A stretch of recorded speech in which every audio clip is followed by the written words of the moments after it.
Welcome to a new edition of the Neon Jazz Interview Series with Kansas City Soul-Jazz Vocalist, Pianist, Guitarist, and Singer-Songwriter Tim Reid Jr. Originally from Cleveland, Ohio, he's been around the country and decided that KC is home. He loves it here and is very busy on the scene, or will be once COVID leaves us. He talks about his career, the future, and so much more. Really great to hear from you. Yeah, great to hear from you. Thanks for taking a minute, Ed. I appreciate it. Of course. Yes, thank you. And the world's starting to wake up. Talk to me a little bit about, we're getting out of a pandemic. We've been in a pandemic. How have you been holding up here in Kansas City? Kansas City is, I feel really fortunate to be here as opposed to places I've lived before. And I've got a lot of friends still in Chicago. And, throughout, I don't know why, maybe it's the number of people, but there was the ability to gather, safely throughout the pandemic. But it's been pretty weak and meager, and musicians have just been kind of like hanging on here too. I'm excited, man. I'm excited about the summer. It seems like everybody's itching to hear some live music in this city. Like, people love live music here. So I guess before we get into kind of where we're at right now in this modern world, let's go back to your beginnings. Talk to me about where everything began, born and raised, and kind of how music started to become your life. I was born and raised in Cleveland, Ohio, in the suburbs there, and my mother was a professional musician. She was a teacher most of her life, but also a professional cellist, and she'd always have private students in the house as a kid, and she and my dad were involved with community theater when I was a kid. So they had me and my sister, in that environment of performing, and I just never known anything else. It's what I love to do. But my mom taught piano, and so I was on the piano 4 or 5 years old. Studied, but was an athlete too, and so it wasn't just like all music all the time. But I was pretty good at it, and I really loved it. I loved the attention of being on the stage, and so I was involved with theater, and I started writing songs when I was about, honestly, it was when I stopped taking piano lessons, because my mom was fed up because I was an athlete too, and she didn't want to compete with my dad, essentially, because he really supported the sports angle, and I should say I have 2 very supportive parents, which was a blessing. I'm fortunate to have that. But anyway, so when I was a teenager, I knew enough about the piano, and I had this beautiful piano at home, and so I started writing music. I love remembering that my dad, because I started playing the trumpet in grade school as well. When I don't know if they still do this, but the local instrument dealers would go to the schools and like in 5th grade, test everybody out, like say, hey, try all these instruments, and like literally that was the moment where they're like, okay, you can play this, you can play this, you can play this. But and I passed, I guess, on the trumpet, or maybe it was that my dad had this old cornet at home. Either way, I was the trumpet player. He got us tickets. I saw Wynton Marsalis live when I was in the 7th grade in Cleveland. That was really the first time I'd been in an environment like that. And so I was listening to Harry Connick Jr. As a kid, and listening to Miles Davis. And I would just go to sleep, listening to this stuff. And I forgot about that until later in life. But anyway, so I had that kind of music, and my dad was obsessed with the Beatles. He was really into pop music of his era, and I ate it all up. And then just started writing music and went to college. I feel like I'm just like going on and on, but I went to study music school, and that was a whole nother big kind of decision moment. I was fairly good at a number of things in high school, and I only applied to 2 universities. And later in life, when I would work with teenagers out in California, and they're like sending in 20 applications and stuff, I'm like, what? That's crazy. I applied to 2 places, the University of Notre Dame and Millikan University. If I was going to go to Notre Dame, it would have been a different direction, but Millikan gave me a lot more money, and I was able to afford it, and I loved the idea of pursuing music as a profession. So that's what I did. I'm grateful. Millikan's a small place, so a lot of people haven't heard of it, but around here, people know of it. I've got some good friends who are doing good things here from college. John Stafford's one of them. KCC with his vocal jazz thing. It's amazing what they're doing over there. I graduated in 2002 and then moved straight to Chicago. And that's when Kurt Elling was like front and center for me in terms of vocal jazz. I love the city of Chicago. Chicago is a beautiful town. So how did that migrate to Kansas City? Not real quickly, but in '06. So I'd been there for about 4 years. Good friends of mine were in a band called 56 Hope Road. Their world, like the players themselves were friends of mine, but then the fans, it was like a community. And in Chicago at that time, I'm sure it's still the case, but there was a sense of community there that I really benefited from and that I longed for, when I left. But it was a community that really embraced me. And then there came a time where they needed some help because one of the founding members had, he had different plans, so he left. And they called me up and said, hey, can you do 5 dates with us? They were at that time touring full time. I said, yeah, I'd love to. And I just never left. Like I think that trip was like Omaha and Lincoln. And I might, my ex-wife might disagree, but I think that was also what included Kansas City. Right when I joined the band, and everybody, all of their fans in these different markets, they kind of embraced me too, and I had a great time. And so I was like, yeah, I'll just stay here. And I stayed on the road, but Kansas City was a big part of that because we played here.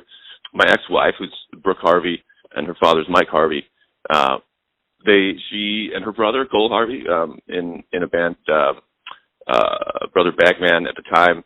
We would play with them, and we'd stay at their house. We'd stay at what they called the Bag Manor, and this is back in '06, '07.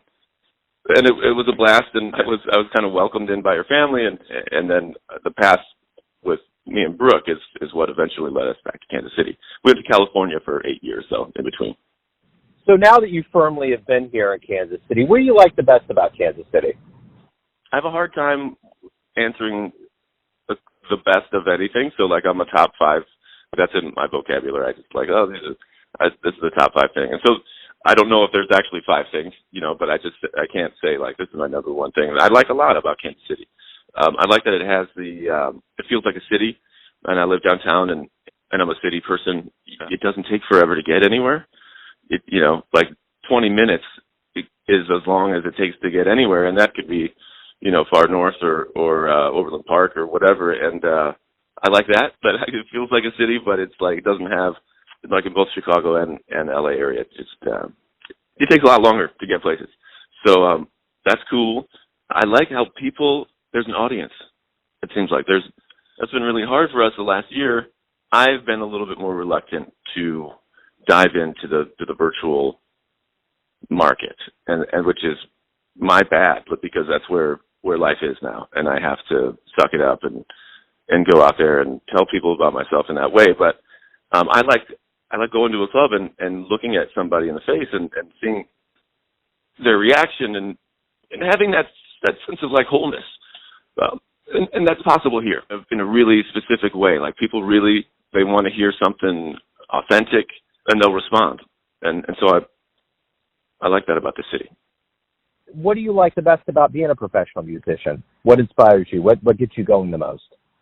Probably it's the same kind of thing. It's the ability to connect with other human beings in a specific way, like in a way that I know that I'm supposed to do, as opposed to the person, the fan. And that's not to say that fans aren't also musicians. There's like an honor there. There's or a humility even that this is what I'm supposed to do, and it's not like, for instance, when working full time doing something else like a day gig, and I've had a number of those and different professions that have kind of taken me away from focusing on music, and so it's easy, I think, in that world to say like, oh, they're just lucky because they get to play all the time, and it's not that. There's a lot of work involved. And it's not real glamorous, hardly ever. It's not about it's not about that. I don't know if I'm being clear with what's in my head, but it's more of a humble thing that it's in my heart that's just like, I get to do this, and I get to help take people out of whatever in their lives are are dull or challenging or whatever, and music is an escape from that, and I get to help provide that. So if you could get into a jazz DeLorean, a time machine, and go back in time and see a musician, where are you going to go? Who are you going to see? I'd want to go back to New Orleans when Louis Armstrong was around and playing, and that time would have included a lot of other really incredible people. So that'd be pretty cool. Miles Davis is another. So New York, at Harlem, anytime between like 1920 and right before COVID hit would have been pretty cool, because that you're going to see some great stuff. But specifically Miles, I read his autobiography when I was younger, and it kind of messed me up in a good and bad way. And as far as singers go, because I'm a vocalist, and Mel Torme, but he was working in New York right up till he died. So and I never got to see him. My dad would always check in where he was playing whenever he had business there. And Johnny Hartman who's a name that a lot of people surprised don't know, but he died young, and he was a very special voice. So that was a window of time that would be pretty cool. And the list goes on and on. So there's just a lot. Yeah. As we start kind of looking at, people getting vaccinated, herd immunity, things are opening up, things are happening, it's getting warm out. How do you see this year unfolding for you, kind of in your own world and kind of collectively for the world of jazz to wake up, to get back to a functional place for people to see live jazz in Kansas City? I try to be cautiously optimistic. I think my Cleveland upbringing, everybody's pessimistic in that town, because maybe it's because we lose so much, except for LeBron. Thanks, LeBron. So I try, but it's tough to not feel like when I go out. Like for last night, for instance, at the jam that's kind of restarting, and it's not in an irresponsible way, So I think that's got to be clear. It's not like everybody's just saying, "Oh, okay, you're going to turn a switch and forget all about it." There's a different kind of awareness that's necessary, I think, when we go out and gather. But if you're ready to do that, and I think most people are, people have been really just the joy and the relief, and I think the rest of the year it would be a real shame, honestly, but because it's got the potential to be one of the best in terms of live music, because I know that the musicians have been ready to do this, and all of us. I mean, there's a real it cuts deep, like a profound desire to do this, to be able to celebrate and to be able to enjoy live music and everything that comes with it. So I think the summer's going to be great, and it's going to continue to be good, God willing. So everyone has a perception of you, your family, your friends, your fans, but you're the one living your life. Who do you think you are? Whoa, that's a tough one. That's a deep one. I think I'm a singer. I think I'm a voice, and it wasn't me who drew it up, but I'm a voice that can bring people together, and that can, like I was saying before, I can help be some sort of, medicine might be a strong word, but I can help take people somewhere else, if just for a moment. Ultimately, I'm a server of people. Like, I'm a servant, and I like to serve that purpose of just healing through music. Beautiful, man. Tim, thank you for taking a minute out for Neon Jazz. Thanks for opening up. I really appreciate it. Thank you so much, Joe. Yeah, what a treat. Thank you. Thanks for listening and tuning into another Neon Jazz interview, where we give you a bit of insight into the finest cats in Cleveland, Kansas City, and spots all over the world, giving fans all that jazz. And thanks to Tim for his time, music, and story. If you want to hear more interviews, go to Famous Interviews with Joe Domino in the iTunes Store. Visit Neon Jazz at youtube.com, and for everything Neon Jazz all the time, go to theneonjazz.blogspot.com. Until next time, enjoy the jazz, my friends.